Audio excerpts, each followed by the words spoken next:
ಅಂದರೆ ಯಾರ ಮನೆಯಲ್ಲಿ ಏನು ಸಾರು ಮಾಡಿದ್ದಾರೆ ಅಂತ ತಿಳ್ಕೊಬೇಕು ಅಂತ. ಹೀಗೆ ಅವಳು ಎಲ್ಲ ಮನೆ ಮುಂದೆ ಹೋಗ್ತಾ ಹೋಗ್ತಾ ಒಂದು ಮನೆ ಹತ್ರ ಹೋದಾಗ ಅವಳಿಗೆ ಒಂದು ವಾಸನೆ ಬರುತ್ತೆ. ಅದರಿಂದ ಆ ಮನೆಯವರ ಹತ್ರ ಹೋಗಿ ಸ್ವಲ್ಪ ಸಾರು ಕೊಡಿ ಅಂತ ಕೇಳಿ ತೊಗೊಳ್ತಾಳೆ. ಅವರು ಇವರಿಗೆ ದೂರದ ನೆಂಟರು. ಸರಿ ಅಂತ ಲೋಟದಲ್ಲಿ ಕೊಡ್ತಾರೆ. ಅದನ್ನು ಸಾಕವ ಶಿವು ಹತ್ರ ಕೊಟ್ಟು, ನೋಡು ಇದು ಏನು ಸಾರು ಅಂತ ತಿಂದು ನೋಡು ಅಂತ.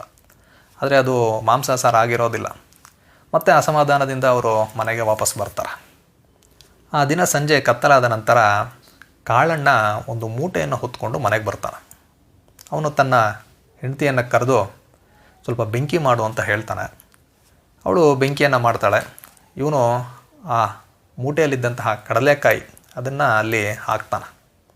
ಎಲ್ಲರೂ ಕರೀತಾರೆ. ಅಂದರೆ ಸಾಕವ್ವ, ಪುಟ್ಟಗೌರಿ, ಶಿವು ಮತ್ತು ಆ ಚೆಲುವಮ್ಮ, ಅವರ ಮಕ್ಕಳು ಇವರೆಲ್ಲ ಬಂದು ಆ ಕಡಲೆಕಾಯಿನ ತಿಂತಾ ಸಿಪ್ಪೆಯನ್ನು ಬೆಂಕಿಗೆ ಹಾಕ್ತಾ ಇರ್ತಾರೆ. ಆಮೇಲೆ ಅಲ್ಲಿ ಸಣ್ಣಯ್ಯ ಬರ್ತಾನೆ. ಅವನು ಸಹ ಇವರೊಂದಿಗೆ ಸೇರಿಕೊಂಡು ಆ ಕಡಲೆಕಾಯಿನ ತಿಂತಾ ಮಾತಾಡ್ತಾ ಇರ್ತಾರೆ. ಹೀಗೆ ಇವರು ಮಾತಾಡ್ತಾ ಇರಬೇಕಾದ್ರೆ ಗುರುಸಿದ್ದು ಮಾರಿಗುಡಿಯಲ್ಲಿರ್ತಾನೆ. ಅವನು ಕರ್ಕೊಂಡು ಬನ್ನಿ, ಅವನು ಸ್ವಲ್ಪ ತಿನ್ನಲಿ ಅಂತ ಹೇಳಿದಾಗ ಈ ಪುಟ್ಟಗೌರಿ ಮತ್ತು ಶಿವು ಇವರಿಬ್ಬರು ಹೋಗಿ ಮಾರಿಗುಡಿಯಲ್ಲಿ ಇರುವಂತಹ ಗುರುಸಿದ್ದುನ ಮನೆಗೆ ಕರ್ಕೊಂಡು ಬರ್ತಾರೆ. ಅವನು ಸಹ ಬಂದು ಸ್ವಲ್ಪ ಕಡಲೆಕಾಯಿ ತಿಂದು ಕೆಲವೊಂದು ವಿಷಯಗಳ ಬಗ್ಗೆ ಎಲ್ಲ ಇವರು ಮಾತಾಡ್ತಾ ಇರ್ತಾರೆ. ಆ ಸಂದರ್ಭದಲ್ಲಿ ನೆರೆಮನೆಯ ಕಾಳಕ್ಕ ಅಂತ ಒಬ್ಬಳು ಮಹಿಳೆ, ಅವಳು ಬಂದು ಈ ಕಾಳನ್ನ ಅವನ ಹೆಂಡತಿ ಹತ್ರ ಏನಾದರೂ ಇದ್ದರೆ ಸ್ವಲ್ಪ ಕೊಡಿ, ಸ್ವಲ್ಪ ಕಷ್ಟ ಇದೆ ಅಂತ ಹೇಳಿದಾಗ ಇವಳು ಸ್ವಲ್ಪ ಕಡಲೆಕಾಯಿನ ಕೊಟ್ಟು ಕಳಿಸ್ತಾಳೆ.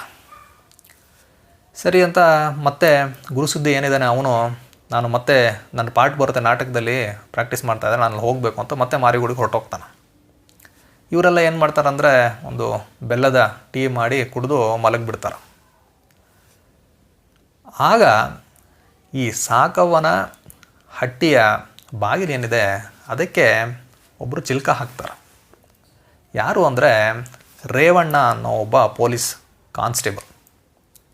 ಏನಾಗಿರುತ್ತಂದರೆ ಆ ಊರಿನ ಸಾಹುಕಾರರಾದಂತಹ ಎತ್ತಪ್ಪ ಅನ್ನೋರು, ಅವರು ಇನ್ಸ್ಪೆಕ್ಟರ್ಗೆ ಒಂದು ಕಂಪ್ಲೇಂಟ್ ಮಾಡಿರ್ತಾರೆ. ಏನು ಅಂದರೆ ಈ ಎತ್ತಪ್ಪನವರ ಮಿಲ್ನಲ್ಲಿ ಒಂದು ವಾರ ಅಥವಾ 15 ದಿನಕ್ಕೆಲ್ಲ ಒಂದು ಸರಿ ಒಂದು ಕಡಲೆಕಾಯಿ ಮೂಟೆ ಕಳವಾಗ್ತಾ ಇದೆ ಅಂತ.